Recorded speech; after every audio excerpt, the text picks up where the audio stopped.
This is Journey to Foundation, a game inspired by the Isaac Asimov's sci-fi book series Foundation that places you in the role of an agent working for the Galactic Empire and helping maintain order across the galaxy.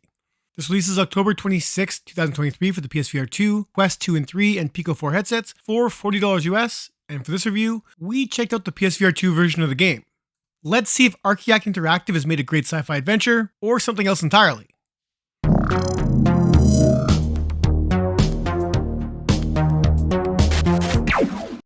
Hello sci-fi lovers, before we get to it, if you enjoyed this review, then please like, subscribe, and leave us a comment with your thoughts on this release.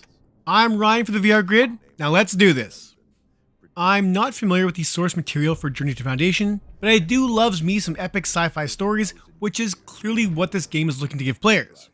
You play as Agent Ward, a woman who works for the Commission of Public Safety, a branch of the Galactic Empire that maintains order by seemingly any means. The game opens up with a simple mission involving a few deserters from the Empire, but soon turns into a larger conspiracy that could change the fate of the Empire. The game's onset will have you familiarize yourself with the controls, and included are comfort options that allow for full freedom of movement, to click turning and teleportation, and various levels of blinders. After this simulation, the first stage introduces the current political climate, as well as combat and communication, the latter of which is paramount in how you're going to enjoy the game. Once chatting someone up, talking points will appear that can be abrasive or kind, with optional dialogue choices also popping up that could help you learn more about who you're chatting with, someone else, or some general information about what's happening around you. Without spoiling the story, you will end up playing a pivotal role in it that will depend on many of your choices, whether you like it or not. It's not a great system, as you need to look at your choice before pressing X to select it, but on more than a few occasions the game picked a choice I didn't mean to. Most of the time, that was fine, as you can repeat many conversations and pick all the options to see how people may react differently or get additional info, but it's still annoying to repeat conversations unnecessarily. Adding to those simple choices is the ability to read minds and persuade people to change how they'll react to questions, which is awesome in theory, as I initially felt like Obi-Wan Kenobi telling the stormtroopers, "You don't need to see our identification." In practice though, these bits are rarely optional and need to be used to move the story along, adding a layer to talking that felt more contrived than fun.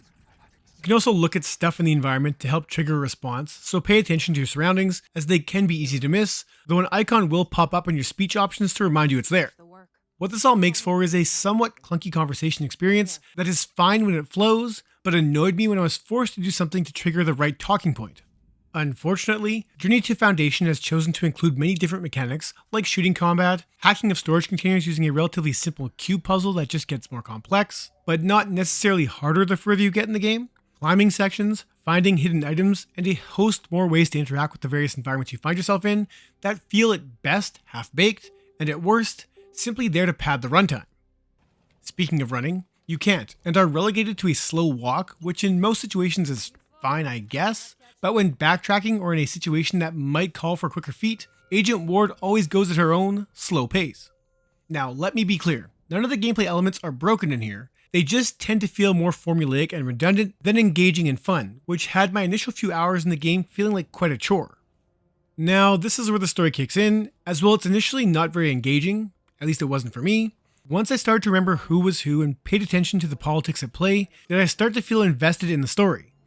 In between stages, you can also view a sort of encyclopedia, which covers important planets, characters, technology, and other info found in conversation, or from little data cubes which contain audio recordings or snippets of text. That narrative really is the driving force behind my investment in this, as once things start to pick up, it did ease some of my annoyances with all the ways the game tries to slow that story down in favor of just seeing what was going to happen next. Circling back to the combat, you are armed with a singular weapon that has additional mods that change it up from being a pistol, a machine gun, shotgun, and rifle. Enemies are bullet sponges or the weapons are just weak. It doesn't really matter, as your shots move just slow enough to make hitting moving targets a struggle, and as there's no ammo to be found, overusing your weapon will force it to cool down for a few seconds. The combat feels very similar to Hubris, with the exception that enemies rarely miss if you're exposed, so you need to take them out quickly and let your health regenerate while hiding behind cover. You'll also gain the ability to use your mind-messing powers to stun or even kill singular foes, though this will need to be used sparingly, as your mental powers are also tied to a meter on your dominant hand that slowly replenishes when not being used.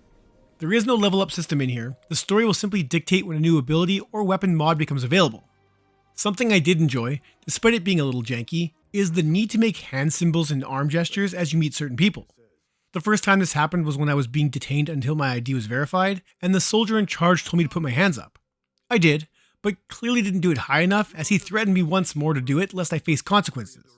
Once I raised my hands well above my head, did the scene proceed, and it's little moments like that remind me why playing in VR can be so special.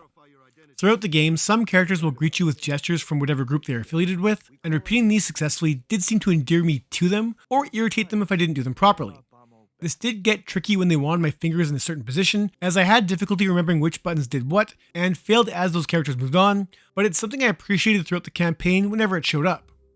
This leads me to the presentation, which is a mixed bag of campy, cartoonish fun, not unlike the Saints and Sinners games or Vox Machina, with nearly everyone looking like they could easily belong in either of those titles.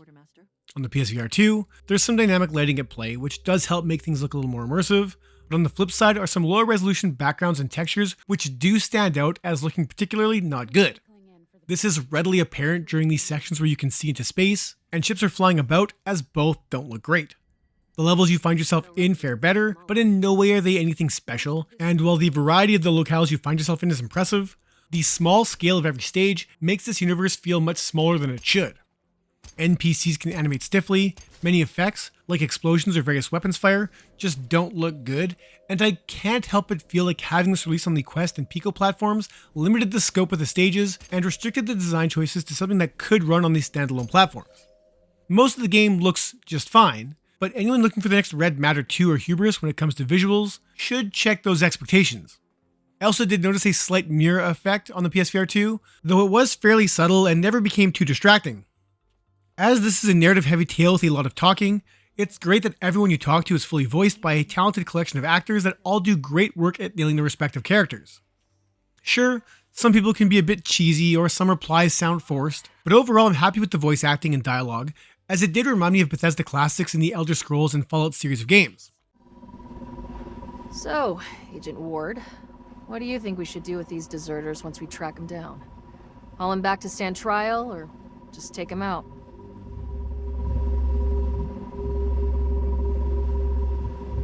People don't abandon their posts on a whim. They deserve a chance to defend their actions at a court-martial. I thought your job was to stamp out disloyalty. A fairly epic soundtrack is also at play, kicking in when the action gets intense, but falling into the background when things get a little quiet, and when I did notice it, I appreciated its quality.